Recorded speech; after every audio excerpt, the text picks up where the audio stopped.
Bismillahirrahmanirrahim. Assalamualaikum warahmatullahi wabarakatuh. Alhamdulillahirabbil alamin. Wassalatu wassalamu ala asrofil anbiya'i wal mursalin wa ala alihi wa sahbihi ajmain amma ba'd. Pertama-tama, marilah kita panjatkan puja dan puji syukur kehadirat Allah Subhanahu wa taala yang mana pada kesempatan kali ini kita masih diberikan nikmat berupa kesehatan sehingga dapat mengikuti perkuliahan pada kesempatan ini. Yang kedua, salawat serta salam tetap tercurahkan kepada Nabi kita Muhammad SAW, yang mana memberikan jalan dari yang gelap menuju terang benderang, yakni dinul Islam. Saya Sifaul Kolbi dari Prodi Akuntansi semester 4 mau mempresentasikan apa sih bisnis intelligence itu.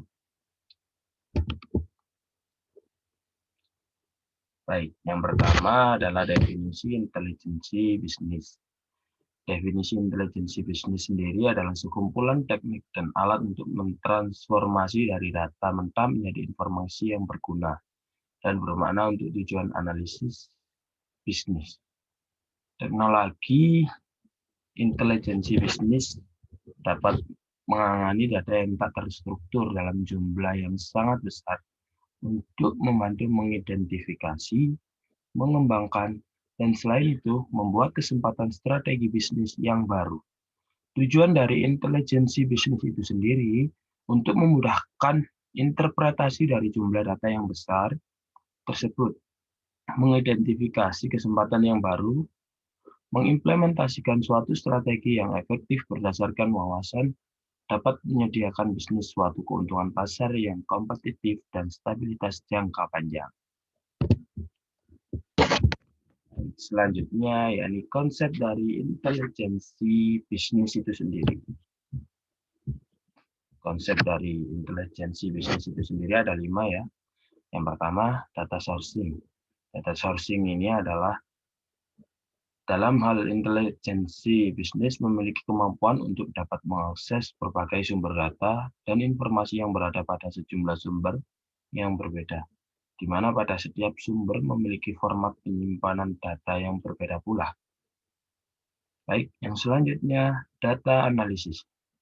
Dalam hal ini, intelijensi memiliki kemampuan untuk dapat menganalisis data yang didapatkan dari aktivitas perusahaan dan informasi dari perusahaan, sehingga dapat dijadikan sebuah pengetahuan yang kelak dapat digunakan perusahaan untuk meningkatkan kinerja perusahaan. Yang selanjutnya, yakni situation awareness. Dalam hal intelijensi bisnis memiliki kemampuan untuk dapat menyediakan sebuah sistem yang dapat digunakan untuk mencari dan memberikan data, serta informasi yang dibutuhkan oleh perusahaan ketika perusahaan menghadapi kejadian darurat atau terdesak. Yang keempat, risk analysis. Dalam hal ini, intelijensi bisnis memiliki kemampuan untuk dapat memberikan perhitungan resiko yang akan dihadapi perusahaan terhadap berbagai kemungkinan yang terjadi akibat dari pilihan-pilihan tertentu yang diambil oleh perusahaan. Dan yang terakhir, decision support. Dalam hal ini, intelijensi bisnis memiliki kemampuan untuk dapat memberikan pertimbangan-pertimbangan yang dapat digunakan untuk membantu perusahaan dalam pengambilan keputusan yang dapat menghasilkan keputusan-keputusan yang berkualitas yang diambil berdasarkan berbagai perhitungan dan pengolahan terhadap data atau informasi baik internal maupun eksternal yang dimiliki oleh perusahaan. Selanjutnya, manfaat dari intelijensi bisnis itu sendiri ada 10.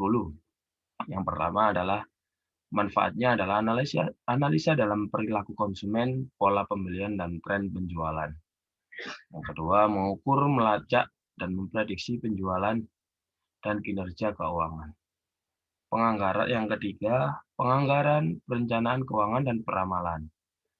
Yang keempat, mengetahui kinerja kegiatan pemasaran. Yang kelima, optimalisasi proses dan kinerja operasional.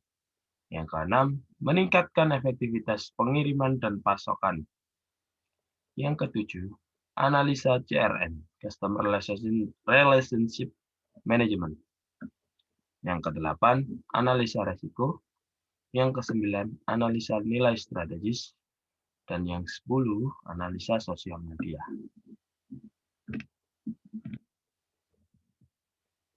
Baik, sekian dari presentasi saya.